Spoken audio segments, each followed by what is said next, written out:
वेंकटपुर नाम का एक छोटा सा गांव था। उसी गांव में शिवा अपनी पत्नी गौरा के साथ बहुत ही हंसी खुशी रहता था। शिवा और उसकी पत्नी नारियल पानी बेचने का काम किया करते थे और गांव के ज्यादातर लोग शिवा से ही नारियल खरीदकर नारियल पानी पीना पसंद करते थे। सिर्फ गांव के ही नहीं बल्कि शहर के लोग भी गांव आकर शिवा से ढेर सारे नारियल खरीदकर ले जाया करते थे। शिवा और उसकी पत्नी ने अपने घर के आंगन में नारियल का पेड़ लगाया हुआ था। गौरा के लिए वे नारियल का पेड़ सिर्फ पेड़ नहीं था बल्कि वे उसे अपने बेटे की तरह ही प्यार करती और उसका खूब ध्यान रखती थी। कभी कभी तो वो उससे ढेर सारी बातें भी किया करती थी। एक रोज शिवा अपने नारियल के पेड़ से नारियल तोड़ रहा होता है कि तभी उसके पड़ोस में रह रहा उसका बड़ा भाई गंगा वहाँ आता है और शिवा से बोलता है, क्या बात है शिवा, आज तो तूने अपने नारियल के पेड़ से ढेरों नारियल तोड़ मारे। और जरा नारियल तो देखो, ओहो इतने बड़े और ताजे हैं। इतने सारे नारियल तोड़ने के बाद भी पेड़ पर कितने सारे नारियल लदे पड़े हैं। एक मेरा नारियल का पेड़ है, एक तो उस पर गिने चुने नारियल लगते हैं, ऊपर से पानी तो उसका इतना बेस्वाद होता है। ये क्या ही बतलाएं। भैया, ये नारियल का बस एक पेड़ थोड़ी ना है, ये तो हमरा और गौरी का बेटा है। इसे हम इतना प्यार कर रहे हैं, तभी तो देखो हम इस पर से जितने भी नारियल तोड़ते हैं पर कभी नारियल खत्म होने का नाम ही नहीं लेते। सच में ये तो जादू है, जादू। तभी वहाँ गंगा की पत्नी चित्रा आती है और गुस्से से बोलती है, अजी जिस पेड़ को ये शिवा और गौरा अपना बेटा बता रहे हैं ना, ये कई साल पहले हमने इन्हें ला कर दिया था, इसलिए इस पेड़ और इस पर लगे नारियल पर हमारा हक बनता है। तभी गौरा अपने कमरे से निकलकर आती है और चित्रा से बोलती है, भाभी हमने माना कि कई साल पहले आपने हमें नारियल का पौधा ला कर दिया था, पर इसे पाल पोस कर तो बड़ा हमने किया है, इसलिए न तो ये पेड़ आपको मिलेगा और न ही इसके नारियल आपको मिलेंगे। हाँ अजी देखो तो इस गौरा को कितनी जबान चलाती है। हाँ। चित्रा की बात सुनकर कुछ गांव वाले वहाँ इकट्ठा हो जाते हैं। अरे देखो गांव वालों, एक तो इस गौरा को मैंने नारियल का पौधा ला कर दिया था, ऊपर से ये मुझसे ही जबान लड़ा रही है। अरे चित्रा, काहे को तू रोज रोज इस गौरा से लड़ती है? तूने भी ना रोज का ड्रामा बना रखा है। हाँ, और इस गौरा को तो देखो, इस नारियल के पेड़ को अपना बेटा माने बैठी है। ऐसे बोलकर वहाँ खड़े सभी गांव वाले चित्रा और गौरा की हंसी उड़ाने लगते हैं।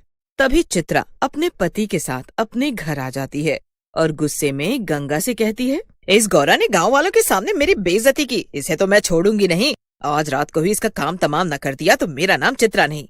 मेरे नारियल के पेड़ से ये आज मजे से अपनी जिंदगी जी रही है ना? इसे तो मैं सबक सिखाऊंगी, देखना।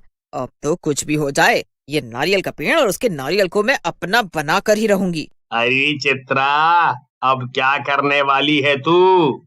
चित्रा मुस्कुराते हुए बोलती है, बस अब तो रात होने का इंतजार है मुझे। फिर जैसे ही रात होती है, चित्रा अपने हाथ में मिट्टी का तेल लेकर अपने पति गंगा के साथ शिवा के घर जाती है और चुपके से शिवा के घर को बाहर से बंद करके वे सारा मिट्टी का तेल उसके घर पर डाल देती है और जल्दी से आग लगा देती है। और जैसे ही घर में आग लगने लगती है, गौरा खिड़की के पास आती है और देखती है कि चित्रा और उसका पति घर के बाहर खड़े हैं। चित्रा भाभी, मैं ये जानती हूँ कि ये आग आपने ही लगाई है। गौरा और शिवा कुछ बोल पाते उससे पहले ही आग उन्हें जलाकर भस्म कर देती है और उसी समय आग में झुलसकर उनकी मृत्यु हो जाती है। मृत्यु के बाद गौरा और शिवा एक भयानक भूत बन जाते हैं।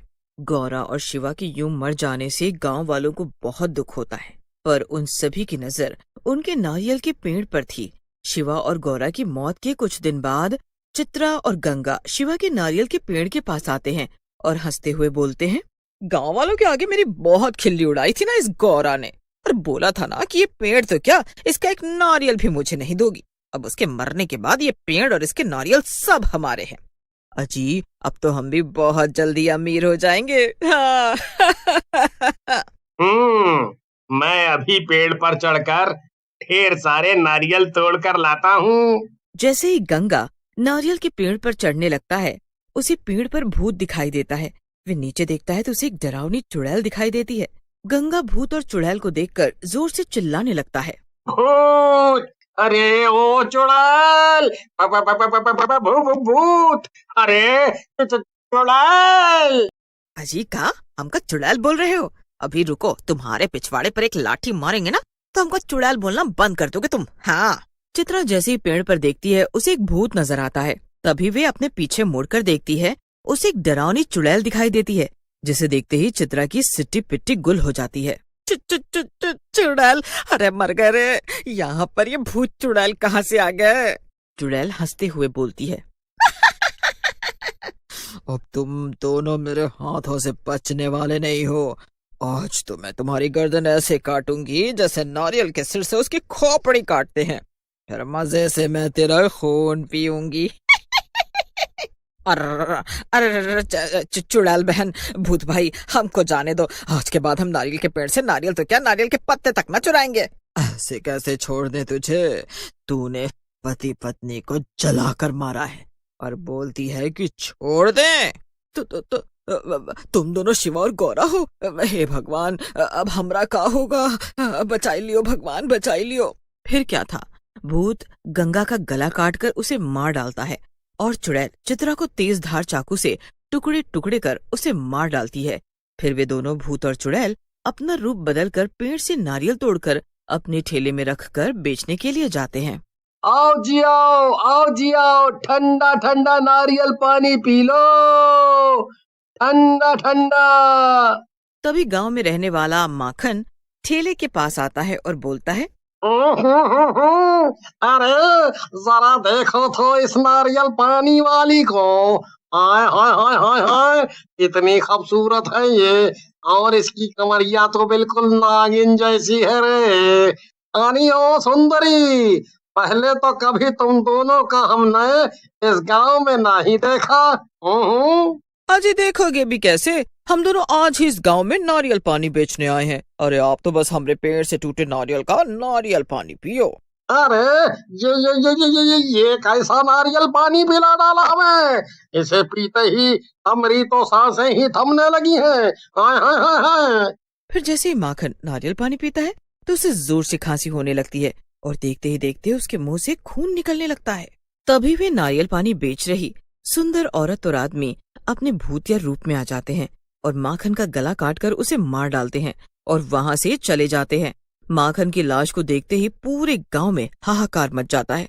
देखो तो भैया, ये हमारे गांव में क्या हो रहा है? अरे कुछ देर पहले चित्रा और उसके पति की लाश बहुत ही बुरी हालत में मिली और अब ये माखन। कोई तो हमारे गांव के लोगों को इस तरह से मार रहा है, इसीलिए हम सभी गांव वालों को होशियार रहना होगा। फिर अगले ही दिन मालती अपने पति के साथ गौरा के घर के आंगन में जाती है और नारियल के पेड़ के पास खड़े होकर अपने पति चेतन से कहती है, अजी अब खड़े खड़े हमारी शकल का ताक रहे हो, जल्दी से पेड़ पर चढ़ो और सारे के सारे नारियल तोड़ लाओ। इन सभी नारियल को शहर में बेचकर हम भी मालामाल हो जाएंगे। जैसे ही चेतन पेड़ पर चढ़ता है कि तभी उसे डरावनी हंसी सुनाई देती है। अरे हम नहीं हंस रहे हैं जी, ये तो पेड़ पर बैठा भूत हंस रहा है। अरे मर गए रे, यहाँ तो भूत के साथ साथ चुड़ैल भी बैठी है। मेरे बेटे जैसे पेड़ से नारियल पानी चुराएगी? तेरी इतनी हिम्मत? तू ही है ना जिसने मेरा और मेरे बेटे का मजाक उड़ाया था, और आज तू उसी पेड़ से नारियल चुराने आ गई। ऐसा बोलकर चेतन वहाँ से भाग निकलता है, पर चुड़ैल मालती को पकड़ लेती है और उसका गला दबाकर उसे मार डालती है और जोर जोर से हंसते हुए बोलती है, अगर कोई भी मेरे नारियल के पेड़ के पास भटका तो मैं उसे जिंदा नहीं छोड़ूंगी। चेतन भागता हुआ गांव वालों के पास जाता है और सभी को इकट्ठा कर भूत और चुड़ैल की सारी बात बताता है। हमको लागत है कि शिवा और गौरा ही भूत चुड़ैल हैं। उनके मरने के बाद से जो भी उस नारियल के पेड़ के पास गया है उसका काम तमाम हो गया है। हमें तुरंत ही कुछ करना होगा। ऐसा बोलकर सरपंच जी सभी गांव वालों को लेकर नारियल के पेड़ के पास जाते हैं कि तभी वहाँ भूत और चुड़ैल आते हैं। लगता है आज पूरा गांव ही मरने के लिए आ गया है।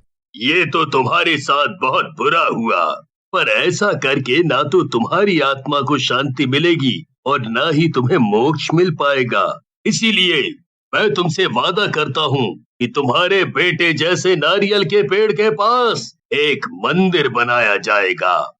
सरपंच जी की बात सुनकर भूत और चुड़ैल की आंखें भर आती हैं फिर क्या था, भूत और चुड़ैल के नारियल के पेड़ के पास मंदिर बनते ही उन दोनों की आत्मा को शांति मिल जाती है और वो दोनों वहाँ से हमेशा के लिए गायब हो जाते हैं।